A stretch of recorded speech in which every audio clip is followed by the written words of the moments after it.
Hello guys, you're welcome once more to MEPH. I'm your tutor, Mr. Fuki, and if you're new to this channel, you're highly and highly welcome.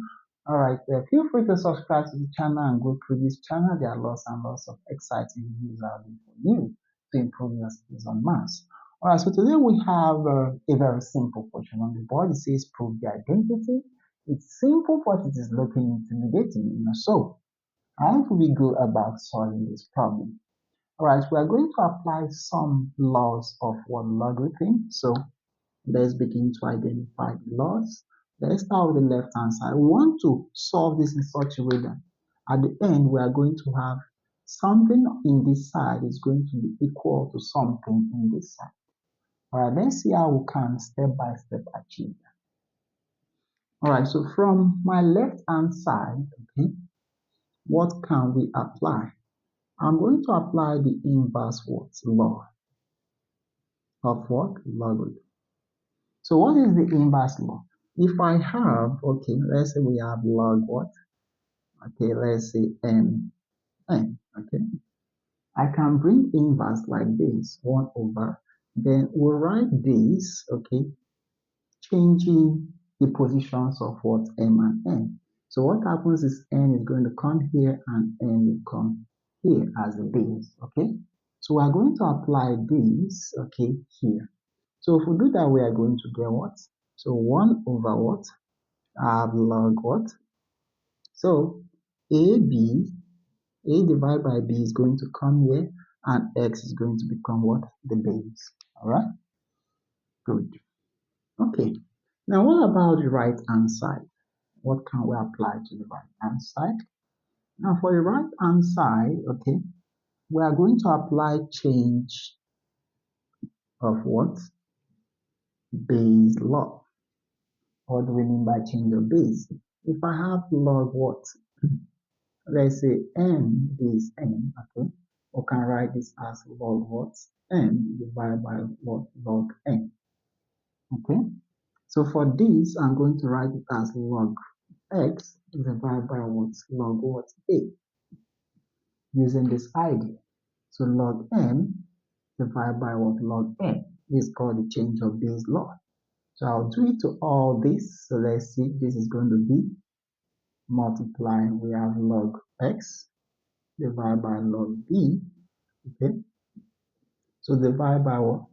This is also going to be our log x divided by what? Log b, okay?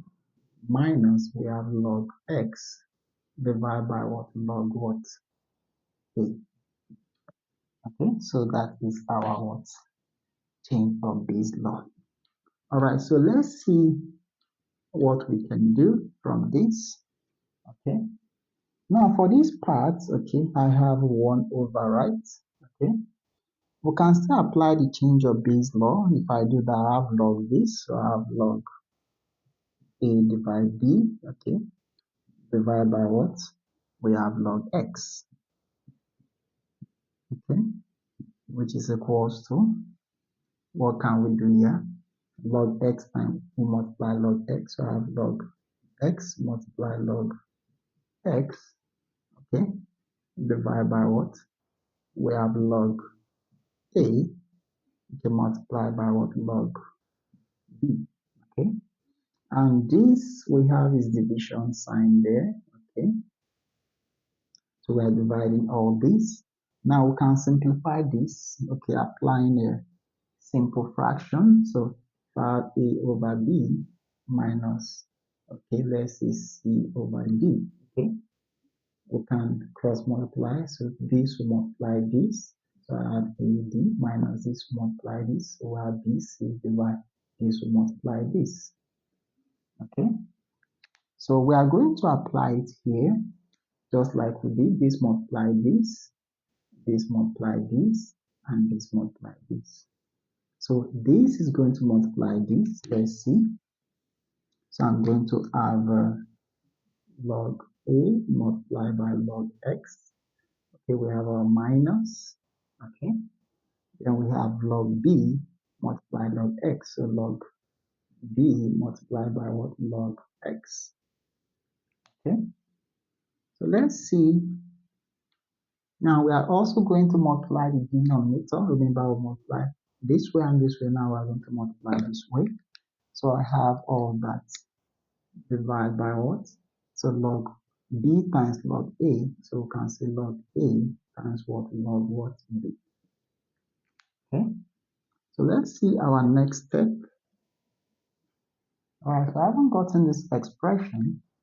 Now the inverse of this, if I have inverse of, let's say, m over n, I can simply write this as n goes up divided by what? M comes down. Okay. So the inverse of all this means log x will go up, like we have here, n went up and n came down. So log x will come up divided by what? We have log what? A divided by b. All right. So let us see for this other side. Okay. Let's see what we can do on this other side. All right, for this other side, I can write this as log x multiplied by log x divided by, this is log a multiplied by log what? B. Okay. Now this is going to change to what? Times. All right. So this will go up. So I have log a multiplied by log b divided by what? Here I have log a multiplied by log x minus log b multiplied by what? Log x.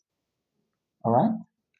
So from this side, these can cancel out. This is 1. Okay. Let's see what we are left with. All right. So we are getting somewhere. Now for this part, okay, I have log x divide. Now these can be expressed as what? We can apply what? The subtraction what? Law. Now the subtraction law of logarithm, if you have log a divide b, you can simply write this as log a minus what? Log what? B. Okay. So log x multiplied log x times 1 is also going to give me log x multiplied by what? Log x divided by, we have all this. So I have log a multiplied by log x minus log b multiplied by log x. Okay, so from that, let's see what we have next. All right, so I have here as log x divided by log a minus log b.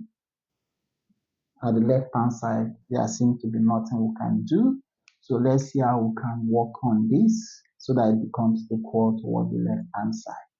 So here I have a log x multiplied by log x divided by. Now if you look at the denominator, you can observe that this is common, okay? So all I need to do is I'm going to factor that out. So we are going to bring out log x out. Okay, so what we have inside is we are going to have, to divide this by log x, we are going to have log a minus what? Here we are going to have log b. Now if you multiply this, if you open this bracket, you are going to get this expression. Okay, and from this we can see that this can cancel out this 1. Okay, so here is what? Log x divided by what? We have log a minus log b. Okay, this is equals to what? So what do we have here? We are left with 1 times log x, which is what? Log x divided by what? We also have what? Log a minus what? Log b. So if you look at this, this is equals to this, right? So with what we have here now at denominator, we've seen that we'll be able to make the left hand side equal to what? The right hand side. So that's simply what proves the identity that this is equal to what we have on the right hand side like this. Alright, thank you guys for watching this video. Subscribe to this YouTube channel. Share this video to somebody that may want to improve visual skills in maths. And yeah, I'll see you guys in my next video.